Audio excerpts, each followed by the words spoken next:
Welcome to the Hockey House again this week. Jeremy, to kind of kick it off here, let's talk a little bit about boys basketball for Brainerd. Again, continuing to be unbeaten. They're 14-0 now, and they got a couple of tough games coming up. We should know a little more about what they're made of after this weekend. They are the hot topic. 14-0, and I did the research last night, actually, because I was waiting for phone calls. But of those 14 games, only 5 have been against 4A schools. Plus, they played 2A Pequot. So there's some debate on the strength of the schedule, as there always will be up here, because there's not as many schools to play against their size. But this week, they got Moorhead Friday, Elk River Saturday. This will be the week that tells people what they actually have. And Moorhead's really good. They have a really good, I believe his last name is Lean, or Lein, or something like that. Really good player for Moorhead. They play at Moorhead, and then Elk River comes here, and Elk River just beat Edina last night in Edina. So some good competition coming up for the Brainerd Warriors. Yeah, I would think that Saturday game, that's a matinee. It's a 2:30 Saturday against Elk River. That should be a good one. I know I'm planning to cover that, but if they can beat Moorhead up there and then turn around in less than 24 hours and do the same to Elk River, then we know, if we haven't already known, this is a pretty special group here, but if they win these two this weekend, I think they're headed for some good things if they take care of business in the postseason. So it'll be interesting to see how they come out Saturday, just from the long from the long road trip to Moorhead, play a tough Moorhead team, long road trip back, then the early turnaround for the afternoon game, like you said, and see if they can come out with that same intensity as they usually have.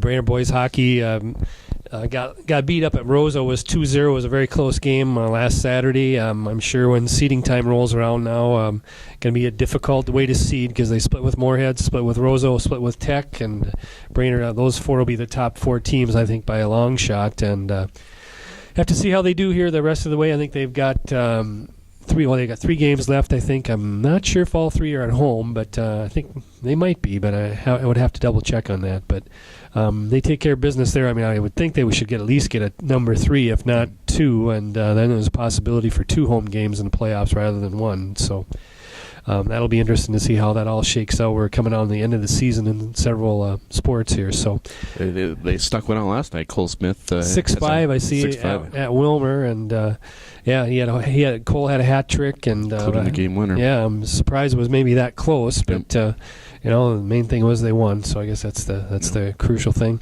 A couple of big ski meets coming up here this week: Nordic skiing and alpine skiing. Yep, alpine skiing Friday. They host their own one and only home invite at Ski Goal Friday. Usually a smaller meet, kind of a tune-up for the section and then the state. Girls' team has been phenomenal this year. We always talk about Savannah Stone, but it seems like everyone else can ski just as well as she has this year. It seems like her younger sister Hannah Moen had a nice Martin Luther King Invitational too as well. So there's some depth and some talent on that girls' alpine ski team. So it'd be fun to see how they do Friday. Nordic skiing, I think, has their. Are they off now till their section, or do they have? I think their section done, is Tuesday. I think so. I know the boys' team has been doing very well there. Zine Baker's been also doing very well. I think he and the boys' team each have like 4 wins apiece or 5. So they've had a lot of success, and they're hoping to carry that on into the section meet, which will be Tuesday at Camp Ripley there. So girls' side of that, a tough situation. Little Falls is in that section. They're phenomenally fantastic, and they are this year as well. They have 3 or 4 really good skiers this year. So, but there's a number of individual girls for Brainerd that could go, and obviously Allison Kosaput is one of those. So she's kind of leading the way, and she'll do well. Yep. Well, we got the big event coming up this weekend, Super Bowl XVL4, whatever it is called. I'm not sure where we are. 47 now, I think, or 46. I lost my Roman numerals after we got above X's, I think. So yeah. Anyway, I don't know.